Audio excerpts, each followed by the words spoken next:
Hello, everyone, and welcome to another episode of Movie Chats with Rye and Ant. Today, we're going to talk about another Oscar-nominated movie from 2025, Bugonia, starring Emma Stone and Jesse Plemons, and directed by Yorgos Lanthimos. Before we start, I think I need to state my relationship with Yorgos Lanthimos' movies. I watched two of them. I watched The Lobsters, and I think I watched it twice, and I didn't like it twice. And so this is my first of his films, so I really need to get into them just to see stylistics and kind of narrative styles. It's an experience, right? And the second one that I saw is Poor Things, which I thought was good. I thought it was okay, but it didn't get me to the level of critical acclaim that it received, if that makes sense. But when I saw the trailer for this movie and all the rave reviews, I was like, okay, maybe this is my time for reconciliation with that director. Maybe I'm really, really gonna like it. And up until the 5 last minutes of the movie, I thought it was really gonna make it, and we can get into that. But the story is about two young men who kidnap a high-powered female CEO because they think that she's an alien. Simple as that. Yeah, because they're very conspiracy theorists. You know. Yep. Jesse Plemons plays Ted, he talks about how he's done all this research, he's read all these books, he's watched all these YouTube channels, and he knows exactly these aliens are from the Andromeda galaxy, and she's got all the markings of it, and it's like you kind of you don't believe him, and then at times because she's very she can be so ruthless at times.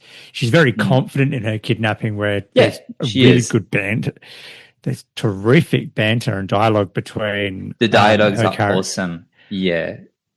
Right? Just so smart, and the to and fro between them, because like she gives, but he just it's like a tennis match at some stage. There's actually that scene at the dinner table where they're both having that rhetoric banter, and Don is just kind of, you just watch him and his head's just going from one direction to the other.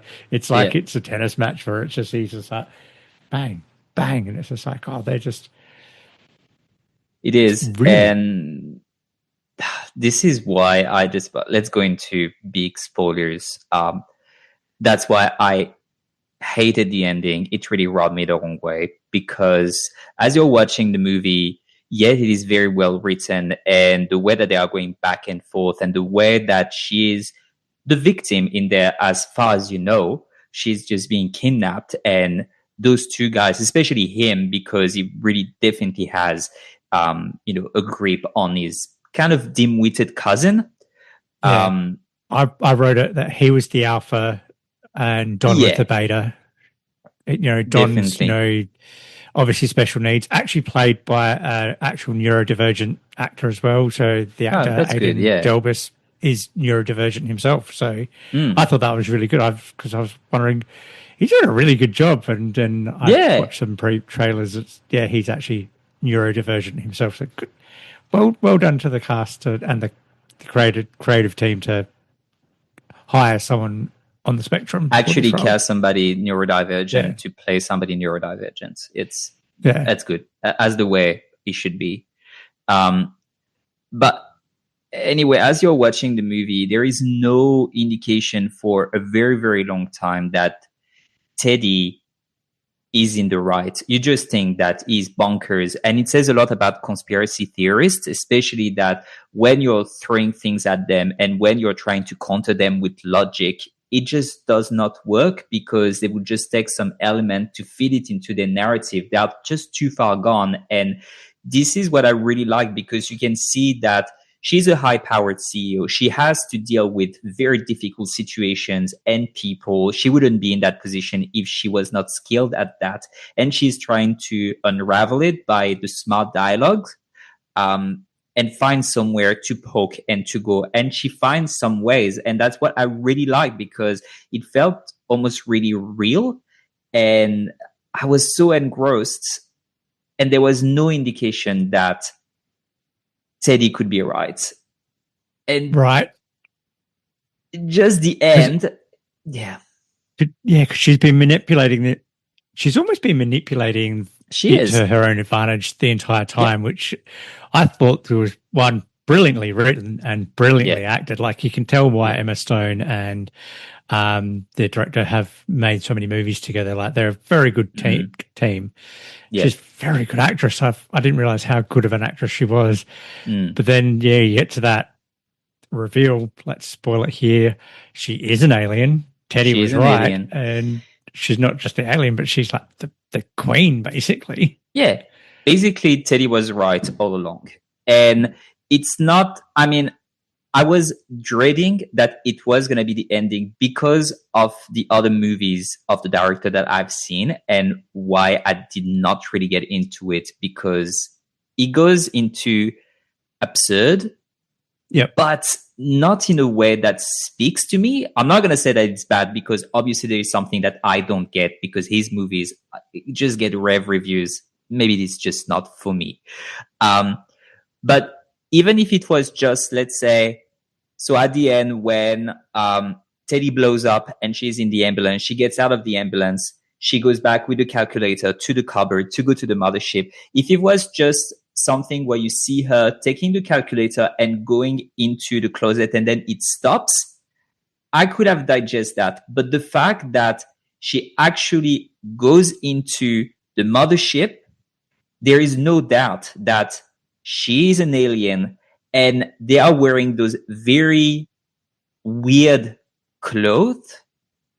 Yeah. And they said the stuff about the hair, and then they kill the entire humanity. It's just that it felt like a real middle finger. You can almost hear the director saying, nah, nah, nah, nah, nah, nah, nah.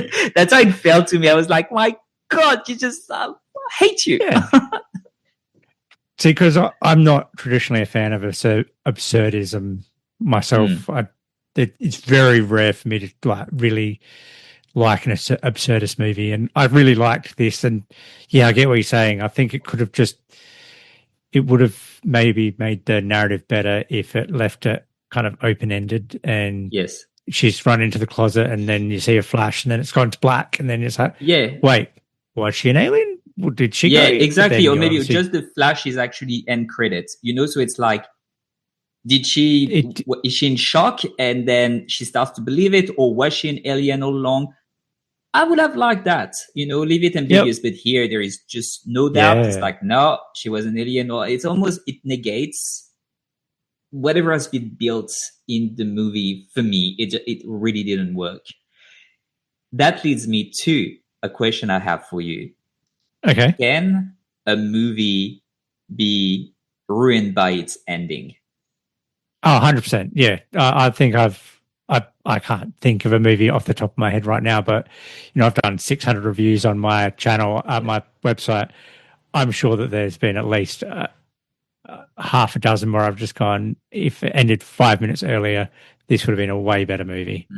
It just, I think everything you just said, it should have stopped 5 minutes earlier. Just that whole spaceship scene. It's kind of, it was unintentionally funny. I don't think it went to, I think it was more funny for the audience. I think it's meant to be funny. I think it's troll humor. That's how I take it. But I mean, it's the level. We did a review of A House of Dynamite. Do you remember? Yep. And another one that came to my mind is I Am Legend. Those two are really examples of how can you have a great movie or good movie, and it can just absolutely be ruined by a poor ending. Yep. Well, I'll go another one that we've reviewed, Sinners. That didn't know how to end either, because it just kept going, and it didn't need that last little shootout between him and the what are they, or the the Nazi, not were they the KKK clan, where that just felt tacked on. It just editing. Sometimes you just need a bit of editing. And how is this movie? We'll just go off topic. How has Sinners got been the most nominated film in the entire history of cinema? That just blows my mind. Feels a little political, to be fair. I don't know. It's a lot of the Oscars are political, but maybe just to put it back on track, let's talk about the acting, because we talked a little bit about it. And I do have a question for you about that, because let's go into that, because obviously Emma Stone's been nominated. Mm-hmm. We did If I Had Legs last week, which had Rose Byrne. I have the same question, I think. Same question.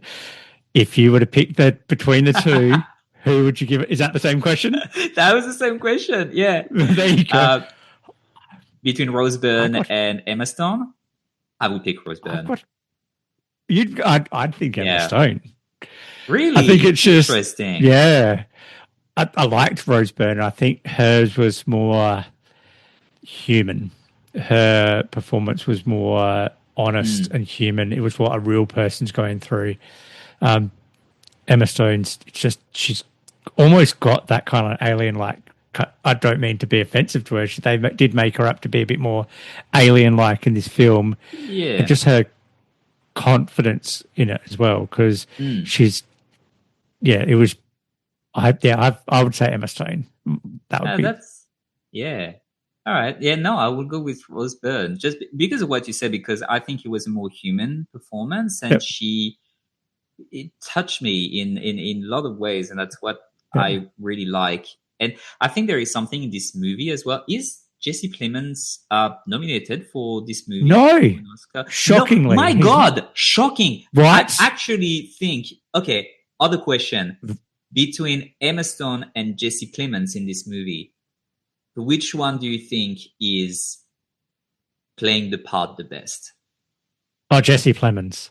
100%. Exactly. He's so good. And it reminded me, when we reviewed Civil War, when he had a very short scene where he's playing this crazy military guy. He plays crazy white trash so well. He's scary. He scares me. And, he's, I haven't seen his Black Mirror episode, but obviously Todd in Breaking Bad. Oh, yeah. Is he typecast? He's almost getting a bit typecast as this crazy bad guy, isn't he? Yeah, he is, actually, but he does it very well. And this one, I think he also lost a bunch of weight for it, which is...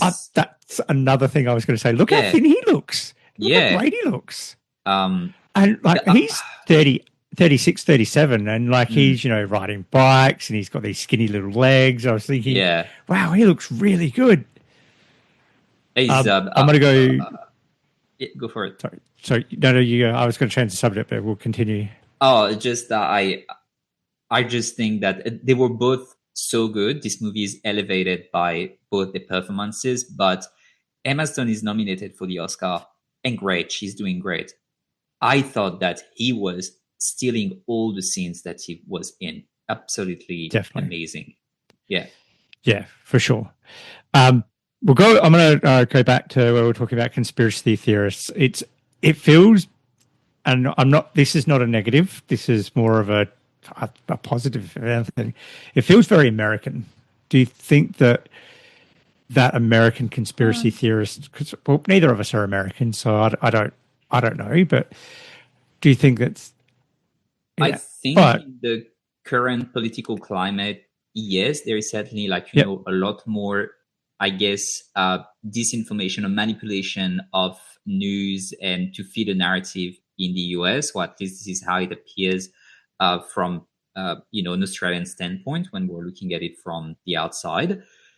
Look, it reminded me of things. I don't know. I think in Australia, it was especially around the time of COVID, we had some big conspiracy theories that were just floating around, and some people that were like, whoa. You still see it on whenever a celebrity dies young or something like that. It's like, oh, were they jabbed? It's like, come on, it's been 6 years. Can we get over it now? Yeah. So yeah, I think it might be more prominent in the US, but I've talked to some people in Australia that were a bit far gone as well. Yeah. Let's talk about, it's been not Oscar nominated. I think the right 4 categories. Emily, her real name is Emily, Emma Stone. Yeah. That score is terrific. Yeah. It's almost like the guy who wrote, right, we're going to write a movie. We're going to do this amazingly dramatic movie score. And what's it about? Oh, it's about 2 guys who have got a woman kidnapped in their basement. Oh, well, here you go. This is what we've done anyway. And it's just tremendous. It's very good, and it's very this kind of score where it's almost dissonant.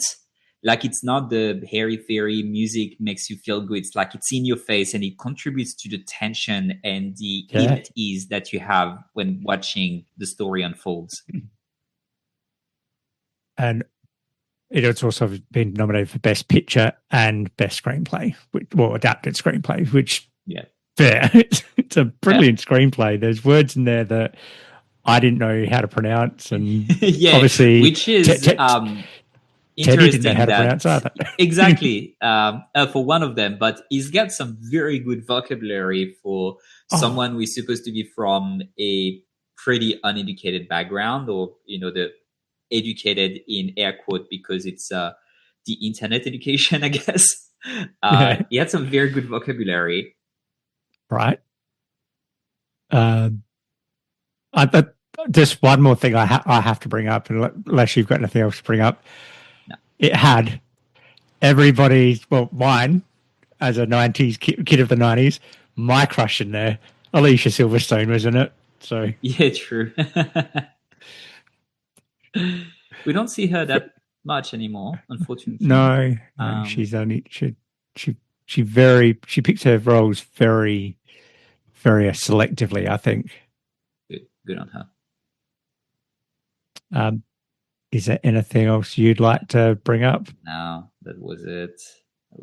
Maybe just some of the comedic moments. Obviously, there's the kidnapping when they actually kidnap her. that was funny. Yeah, and it's unintentionally funny, but the explosion. Yeah. With the head. His head just comes out, smashes her in the head. It's just like, oh my God. Yeah, that was funny bit. It's good. Alrighty, should we go into scoring? Let's do it. My pick, so I guess I start. Yep. All right, I'm going to be harsh. Up to the last 5 minutes, it was a 4.5. Because of the last 5 minutes, it's a 3.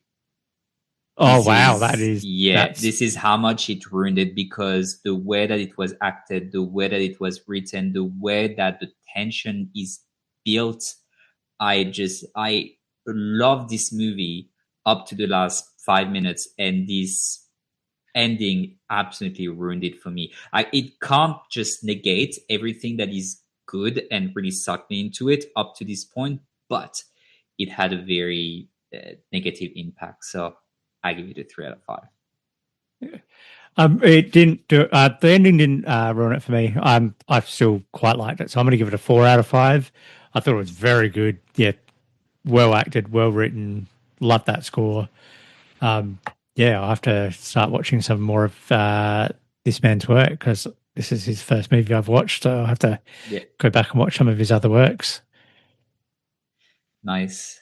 Alrighty, well, that wraps up the episode. Please keep following us, supporting us, and leave a comment, leave a like. Tell us what you thought of the movie, if you've seen it. Did the ending work for you, or did it not? Or do you have anything else that you would want to add to what we just said? And we will see you next week.